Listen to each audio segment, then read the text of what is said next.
Now apparently in this box, there is an RGB gaming system that's been made by an Etsy. Yeah, that seems really promising. And I have to admit, going into this video, I didn't know much about Etsy, other than it's a place where people buy like handmade braided friendship bracelets or whatever. So I'm curious to see how this handmade friendship PC turns out.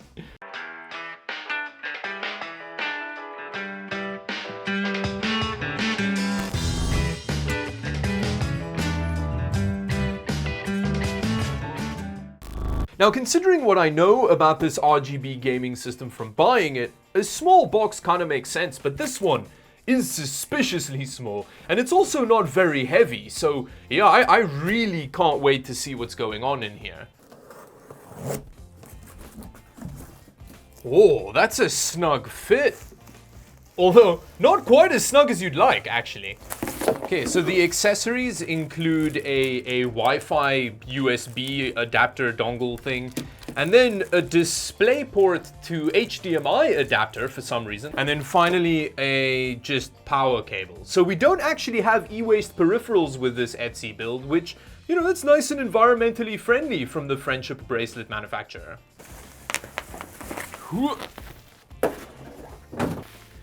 Okay. So apparently the slimline Dell Optiplexes are much smaller than I realized. Now going into this, I knew that I was getting essentially a Dell Optiplex with some keywords glued onto it, but I don't actually know exactly what hardware is in this system, considering that this Etsy listing has a hilariously terrible parts breakdown. And looking at the outside of it, it's also not looking very promising. Now, having a closer look at the front, we have some airflow effect here. I don't actually know how blocked off this is at the back, so it may not be super useful. We've also got a whole bunch of USB 2 front headers. Up here, we've actually got the manufacturing date of this Optiplex, which was, well, actually way back when I was still in high school, so yeah, that doesn't bode very well for the performance. Around the back, there are more signs of geriatric age. We've got some PS2 ports here with a display port, which is interesting. And then we've got a Mesozoic period port with an UU port, and then just a bunch of USB 2. In terms of the graphics card, we've got some low-profile card here that has DVI and DisplayPort. Again, a very interesting combination. But let's open it up and have a look inside this friendship bracelet PC. Whoa, what a beauty. It's got a really interesting cooling solution. Now here we have a blower fan that pushes all the hot air out the back with a heatsink that has some heat pipes cooling something under this DVD drive.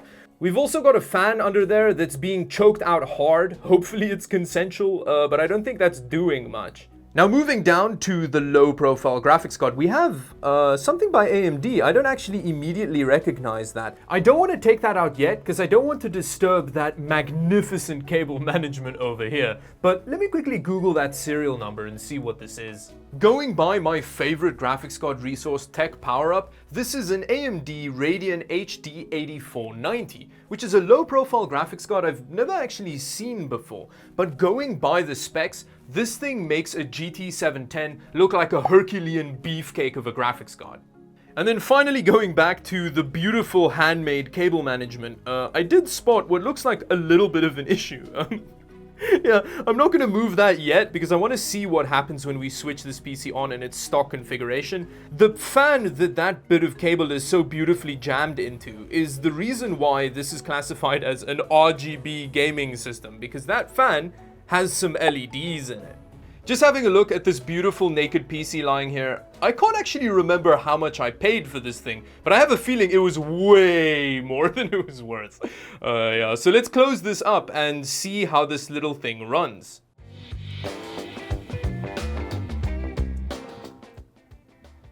Okay, there we go. There's actually no fan death sounds, so that's already better than I was expecting.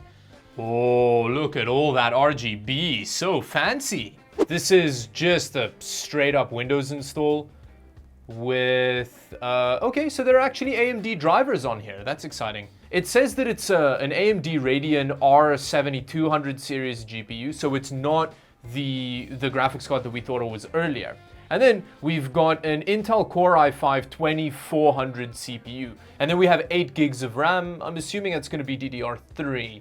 GPU-Z also refers to it as an AMD Radeon R7200 series, But these specs are much better than I was expecting. And if you click on look up here, it takes you to the tech power-up site of a Dell R5 2400, which, yeah, this actually may outperform a GT 710, which would be pretty badass. So a very standard install of Windows. Everything seems to be the way that it should be.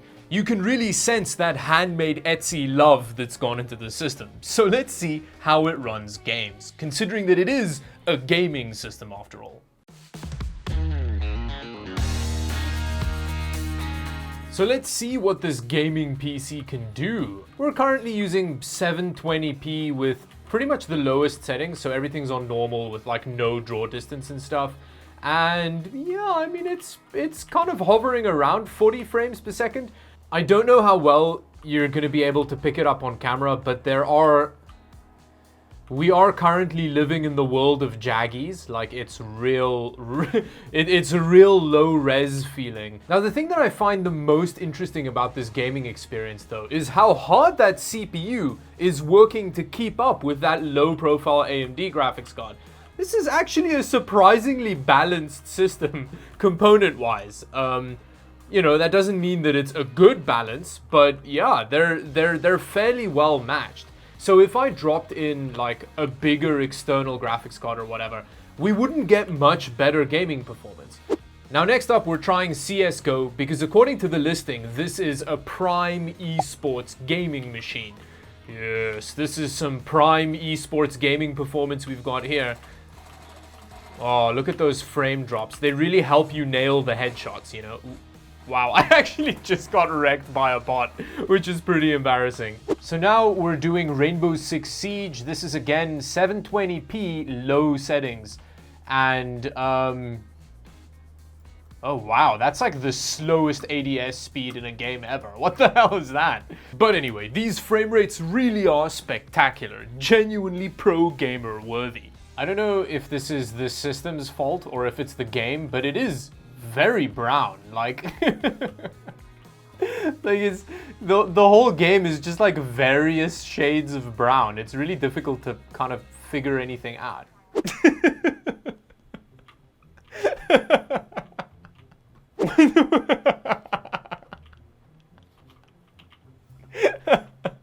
I can't.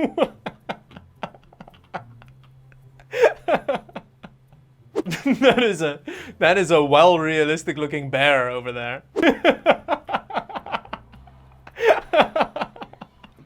But hey, we're getting 56 frames per second, so it's definitely playable. So the listing kept talking about how well it runs Fortnite.